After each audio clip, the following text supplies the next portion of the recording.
जाएंगे। आप अभी जहाँ पे खड़े हो, ये पहले सीहाड़ गांव था, नाथ द्वारा इनके आने से पड़ा।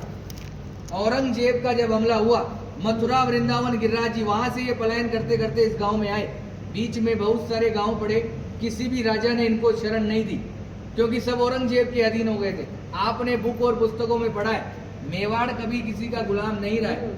यहाँ आते आते इस गांव में रथ का पहिया मिट्टी में फंस गया, ना तो आगे जाए और ना ही पीछे जाए।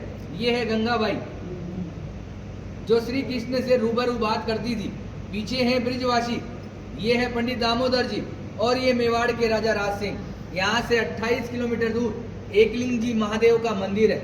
ये महादेव से डायरेक्ट बात करते थे, जैसे गंगाबाई श्री कृष्ण से बात करती थी, वैसे ये डायरेक्ट महादेव से बात करते थे। जब इस गांव में रथ का पहिया मिट्टी में फंसा, तो गंगाबाई ने श्री कृष्ण से पूछा, प्रभु क्या लीला है आपकी, ना तो रथ आगे जा रहा है ना पीछे जा रहा है। तो श्री कृष्ण जी का जवाब आया, मैं किसी के कारणवश यहाँ आया हूँ, यहाँ के राजा को बुलाया जाए और मेरे लिए मंदिर का निर्माण किया जाए। गंगाबाई ने ये बात पंडित दामोदर जी को बताई, और पंडित दामोदर जी ने मेवाड़ के राजा राज सिंह को बुलाया और कहा कि हमारे प्रभु पधारे, क्या इनको शरण मिल सकती है। तो राजा राज सिंह ने जवाब दिया, मैं मेरे गुरु आराध्य से पूछता हूँ, अगर वो इजाजत देंगे तो मैं मंदिर का निर्माण करवाऊंगा। ये महादेव के पास गए और बोला, प्रभु आपके मित्र और सखा पधारे, क्या इनको शरण मिल सकती है। तो भोलेनाथ ने एक सुंदर सा जवाब दिया, मेवाड़ की जनता अगर इसके नखरे उठा ले तो ही इसी को रोकना है, अन्यथा जाने देना है, क्योंकि ये अलग अलग श्रृंगार करता है, 8 समय की झांकियां लेता है और अलग अलग भोग लेता है।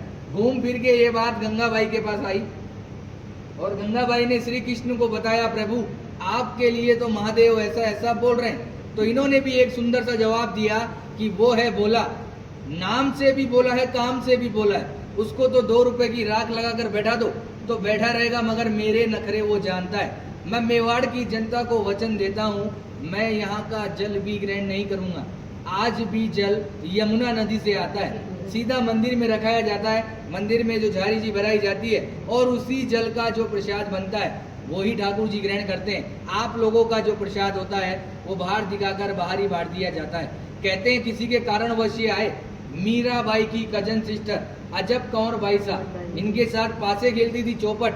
श्री कृष्ण को पता थी कि आज मेरे साथ ये पासे क्यों खेल रही है, मगर श्री कृष्ण जी जान चला के हारते गए और अजब कंवर बाई साहब को जिताया और बोला कि मांग तुझे क्या चाहिए।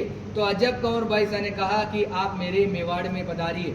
आज 350 साल हो गए ठाकुर जी को यहाँ विराजते हुए, 150 साल बाद अपन भी जीवित रहे कि ना रहे, ये वापस जतीपुरा चले जाएंगे।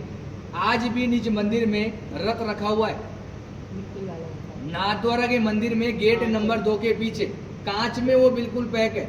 जब सुबह सुबह पुजारी झाड़ू निकालता है तो आज भी यमुना नदी का मिट्टी लगा हुआ रहता है। रोज मंगला से लेकर शयन तक ठाकुर जी यहाँ विराजते हैं। विराजने के बाद 7 साल का बालक है, माँ की याद आती है, जतीपुरा जाते हैं, माँ से मिलते हैं। माँ से मिलने के बाद निधि वन में रास लीलाएं करके मंगला में वापस यहाँ आ जाते हैं। औरंगजेब एक बहाना था, ठाकुर जी को वचन निभाना था।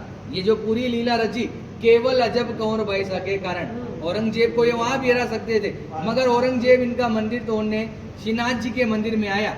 उसकी माँ भी उसके साथ आई। जैसे ही औरंगजेब मंदिर के अंदर गया, अंधा हो गया, उसको कुछ नहीं दिखाई दे रहा। बाहर आके बोला, माँ मैं अंधा हो गया, मुझे कुछ नहीं दिखाई दे रहा। तो माँ ने कहा, बेटा ये है छलिया, छल करता है, मगर तूने मेरी बात नहीं मानी, अब तू इसके पैर पकड़ेगा तो ही ये तेरे को माफ करेगा। मगर औरंगजेब घमंडी था, वो वापस मंदिर के अंदर गया, थक हार के उसने ठाकुर जी से माफी मांगी और ठाकुर जी ने उसको माफ किया। माफ करने के बाद ठाकुर जी ने उसकी आंख उसको वापस दी। आंख देने के बाद औरंगजेब बहुत खुश हुआ। खुश होने के बाद जो कोहिनूर डायमंड हीरा जो टूटी पे लगाया जाता है, वो औरंगजेब की माँ ने ही वेट किया था। आज भी होली के अगले दिन, दुलंडी के दिन बादशाह की सवारी निकाली जाती है। उसमें औरंगजेब का पूरा बाकायदा आदमी बनाया जाता है, उसको नाथ पूरे नाथद्वारा में जुलूस द्वारा निकाला जाता है। निकालने के बाद उसको मंदिर में ले जाया जाता है, और मंदिर में ले जाने के बाद पनिशमेंट के तौर पे मंदिर की सीढ़ियों को दाढ़ी से झाड़ू साफ करता है। ये कहानी रियल है और 150 साल तक होती रहेगी। उसके बाद यहाँ से ठाकुर जी वापस ब्रिज में चले जाएंगे। आपने हमेशा श्रीनाथ जी के दर्शन धक्का मुक्की टल्ला खाकर किए, मैंने भी किए, आपने भी किए, मगर यहाँ मैं आपको 8 दर्शन कराऊंगा। मंगला से लेकर शयन तक ठाकुर जी क्या खाते हैं, क्या पहनते हैं, वो सब बताया जाएगा। उससे पहले आपको इस कमरे में जाना है।